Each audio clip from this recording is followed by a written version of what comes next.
12ஆம் வகுப்பு வேதியியலில் பாடம் 7 வேதி வினை வேகவியல் கெமிக்கல் கைனடிக்ஸ். இதில் இன்ட்ரடக்ஷனா பார்ட் 1 ஏற்கனவே வீடியோ பார்த்துருப்போம். அதனைத் தொடர்ந்து 2027 எதிர்பார்க்கக்கூடிய பகுதி சமன்பாடுகளை வருவித்தல் வகையிலான வினா இந்த பாடத்தில் தான் எதிர்பார்க்க இருக்கிறோம். பார்க்கலாம். 2 சமன்பாடு வருவித்தல் இருக்கு. அதாவது முதல் வகை வினை, பூஜ்ய வகை வினை. முதல் வகை வினைனா என்ன அப்படின்னா, ஒரு வினையின் ஒட்டுமொத்த வினை வேகமானது ஒரே ஒரு வினைப்படு பொருளுடைய செறிவை பொறுத்து இருந்தால் அது முதல் வகை. Rate of reaction is directly proportional to only one of the reactant concentration. அடுத்தது ஜீரோ ஆர்டர்னா எனிதிங் பவர் 0 இஸ் 1 அப்படின்னு ஒரு இடத்துல சொல்ல போறோம். அதாவது வினைப்படு பொருளுடைய செறிவை மாற்றினாலும் வினை வேகம் மாறாது. அப்படின்னா என்ன? வினைப்படு பொருளுடைய செறிவை மாற்றினாலும் வினை வேகம் மாறாது. அப்போ ஒரு வினையின் வினை வேகமானது வினைப்படு பொருளின் செறிவை சார்ந்து அமையவில்லை எனில் அது பூஜ்ய வகை வினை. So rate of reaction is independent of concentration. That means initial concentrations of reactant அப்படின்னா that is called zero order. சரி, what is the zero order, what is first order அப்படின்றதுக்கான introduction. சரி, இந்த வீடியோவில் நம்ம என்ன பார்க்க போறோம் அப்படின்னா, இது தனியாகவே கொடுத்துடலாம், இது மட்டுமே.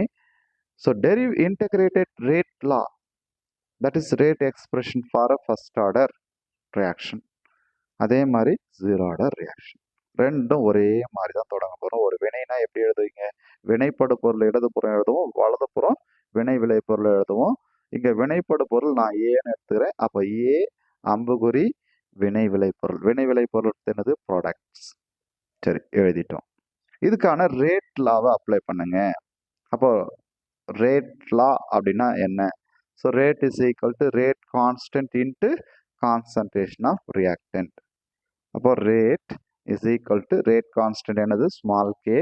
ரியாக்டன்ட் கான்சன்ட்ரேஷன் எப்படி எக்ஸ்பிரஸ் பண்ணணும்?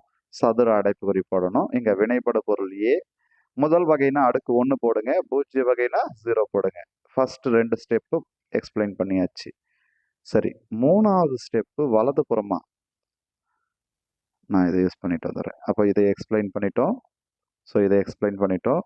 இந்த இடத்துல so anything power 0 is 1. So இது மேக்ஸ்காரங்களுக்கு தெளிவாக தெரியும். சயின்ஸ் குரூப்காரங்களுக்கும் இதை பார்த்துக்கணும். Anything power 0 is 1. அதாவது ஏதோ ஒன்றின் அடுக்கு 0 எனில் அது மொத்தமாக ஒன்றிற்கு சமம். 0க்கு சமம்னு சொல்லக்கூடாது. சரி, அடுத்ததாக நீங்கள் ரீஅரேஞ்ச் பண்ணணும். அப்போ இந்த இடத்துல இந்த ஈக்குவேஷன் எப்படி மாறி வருது அப்படின்னு சொன்னால், அந்த ஏ பவர் 0 இஸ் 1, அதனால இது 1ன்னு வந்துட போகுது. சரியா? அடுத்தது நீங்கள் இந்த ஸ்டெப்புக்கு இங்கே என்ன பண்ணணும்னா, ஏ பவர் 1 ஏவே அப்படியே இருக்கு. ஸோ இது வந்துடுச்சு. ரெண்டும் சைட் பை சைட் பார்த்தீங்களா பாருங்க.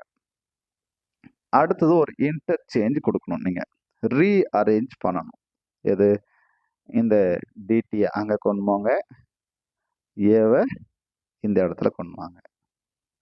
ஸோ அதே மாதிரி இந்த ஸ்டெப்பையும் ரைட் சைடில் அதையும் ரீஅரேஞ்ச் பண்ணுங்க. ரீஅரேஞ்ச் பண்ணால் அடுத்த ஸ்டெப் எழுதிடுவோம். ஸோ இதை எழுதிட்டோமா? எழுதிட்டோம். அதே மாதிரி நம்ம ரைட்டில் இருக்கக்கூடிய ஆஃபும் இந்த டிடியை அங்கே கொண்டு வாங்க. அப்போது மைனஸ் டிஏ ஈக்குவல் டு கேடிடின்னு வந்துடும். ஸோ இது வரைக்கும் வந்திருக்குமா பார்க்கலாம். பாருங்க, ரெண்டும் ஒரே மாதிரியா வந்துடுச்சுங்களா?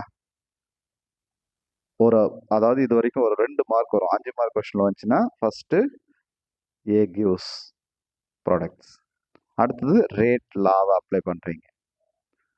அடுத்தது இதுக்கு மட்டும் ஒரு ஸ்பெஷல், ஆக்சுவலாக இது சைடு. அதுக்கடுத்து இந்த ஸ்டெப்பு வரும். இந்த இடத்துல வேணும்னா நீ 1ன்னு எழுதிக்கோ. எதனால அது 1 அப்படின்னா எனிதிங் பவர் 0 இஸ் 1. அதனால அடுத்தது என்னது? ரீஅரேஞ்ச். ரீஅரேஞ்ச்னா என்ன? இது எதையும் இடம் மாற்றி எழுதுனா உனக்கு இந்த ஸ்டெப் கிடைச்சிது. அந்த ஏ வந்து கீழே வருது, டிடி அங்கே போகிறது, இது கிடைச்சிரும். அதே மாதிரி இந்த டிடி அங்கே கொண்டு போனீங்கன்னா இது கிடைச்சிரும். ஸோ இது வரைக்கும் வரத்து புரிஞ்சுதா? சார் புரிஞ்சிச்சு அப்படின்னா அடுத்த ஸ்டெப் என்ன செய்யணும்? இந்த கடைசி ஸ்டெப்பை இன்டகிரேஷன் செய்யணும். சரியா? ஸோ இன்டகிரேஷன் கெமிஸ்ட்ரியில் இதுதான் ஃபஸ்ட்டு டைம் பார்க்குறீங்க. 11th ஒரு இடத்துல இன்டகிரேஷன் இருக்குது. அதாவது நம்ம வாண்ட் ஆஃப் ஈக்குவேஷனில் அங்கே சொல்லி கொடுத்துருப்போம். ஸோ இங்கே திரும்ப பார்த்துங்க. இன்டகிரேஷன் மேக்ஸில் இன்டகிரேஷன் டிஎக்ஸ்னா என்ன? X. Integration dx by x என்னது அப்படின்னா லாக் எக்ஸு.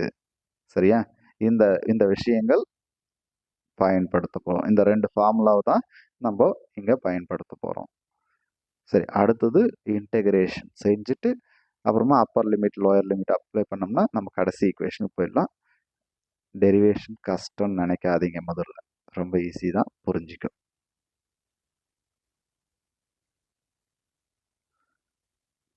பாருங்க, அந்த ஈக்குவேஷன் வச்சுக்கிட்டே நான் போகிறேன். எந்த ஈக்குவேஷன்? நம்ம கடைசியாக பார்த்தது இதுவும் இதுவும். தொடக்க நேரத்தில் வினைப்படு பொருளுடைய செறிவு A0னும் டி நேரத்தில் அதனுடைய செறிவு ஏனும் எடுத்துக்கிறோம். அதுதான் இங்கே கண்டிஷனாக கொடுத்துருக்கு. அடுத்தது இந்த ஈக்குவேஷனை அப்படியே எழுதுங்க. எழுதி ஜஸ்ட் முன்னாடி அந்த இன்டகிரேஷன் சிம்பிள் லாயரில் வந்து லாயர் கான்சன்ட்ரேஷன், அதாவது 0 டைமில் கான்சன்ட்ரேஷன் அட் டி மேலே வந்து மேலே இல்லையா அதை எழுதியிருக்கோம். ஸோ இதை எழுதியிருக்கோம் பாருங்க. இதுதான் புதுசு. மற்றபடி எல்லாமே மேலே இருக்கிறது அப்படியே வந்திருக்கும் பாருங்க. அதே மாதிரி தான் நம்ம ரைட் சைட்லையும் செய்ய போகிறோம். ஸோ இன்டகிரேஷன் பண்ணும்போது நான் இன்னும் கொஞ்சம் மேலே ஏற்றிட்டா உங்களுக்கு புரியும். இப்போ இந்த ரைட் ஆஃபில் உனக்கு புரிஞ்சுதுங்களா? பாருங்க, இதோ இங்கே இருக்கிறது அப்படியே இதோ வந்துடுச்சு, இங்கே இருக்கிறது அப்படியே வந்துடுச்சு. ஸோ புதுசாக என்னது? இதை தான் நம்ம புகுத்தியிருக்கோம். சரியா? இந்த இன்டகிரேஷன் வேறு ஏதாவது வித்தியாசம் இருக்கா பாருங்க. இங்கே இருக்கிறது அப்படியே இதாக இருக்குது, இந்த கேவுக்கு இந்த கே இருக்குது, டிடிக்கு டிடி இருக்குது. சரி, இன்டகிரேஷன் செய்யணும்.